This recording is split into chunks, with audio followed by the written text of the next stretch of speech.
Okay, hi everyone. In this video, I'm going to be explaining the communication process model from Belch and Belch, and I'm going to show how it works in the world of advertising and marketing. So it goes from the sender to encoding, the message to the channel, to the receiver, and then to decoding, and then there's noise and feedback after. So this model shows how a marketing message moves from the advertiser to the consumer and how feedback closes the loop.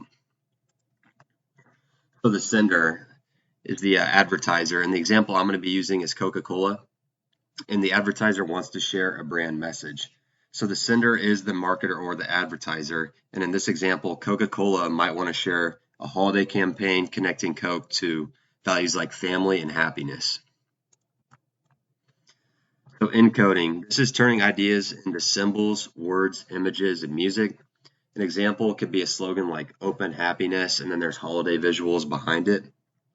And encoding is really how advertisers transform their idea into a message. So Coke is going to do this with slogans, visuals of family gatherings, and have upbeat music behind it.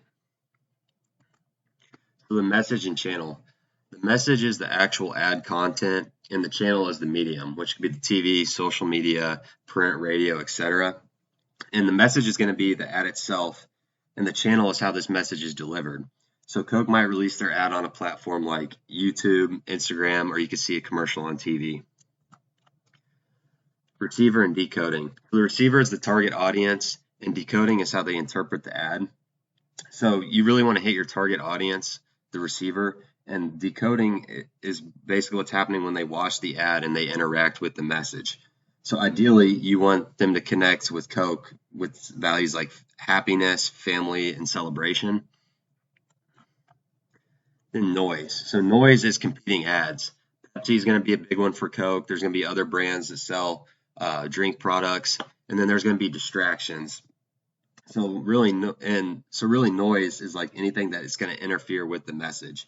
So distractions on social media, or even maybe negative health perceptions of their product can weaken their brand impact. And an example of this, I'm going to show a commercial that their rival Pepsi aired out. This was in response to Coke saying that they sold 3 times as much as them that year.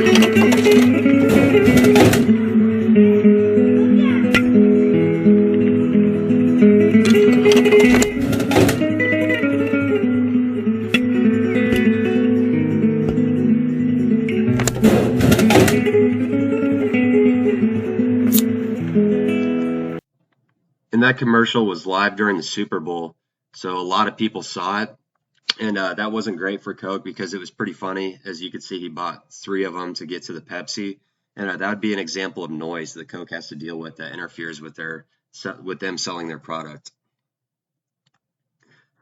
So feedback. This is going to include sales and purchase data, social media likes, shares, and comments, and consumer surveys. And this is the final step, and it's really feedback shows how the audience responds.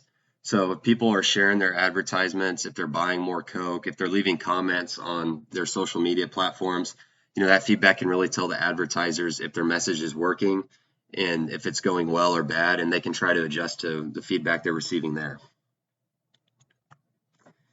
So to wrap it up, the sender and the receiver loop is never perfect, and it constantly has to be monitored and adjustments need to be made. And advertisers always have to refine messages based on feedback they receive from the consumer.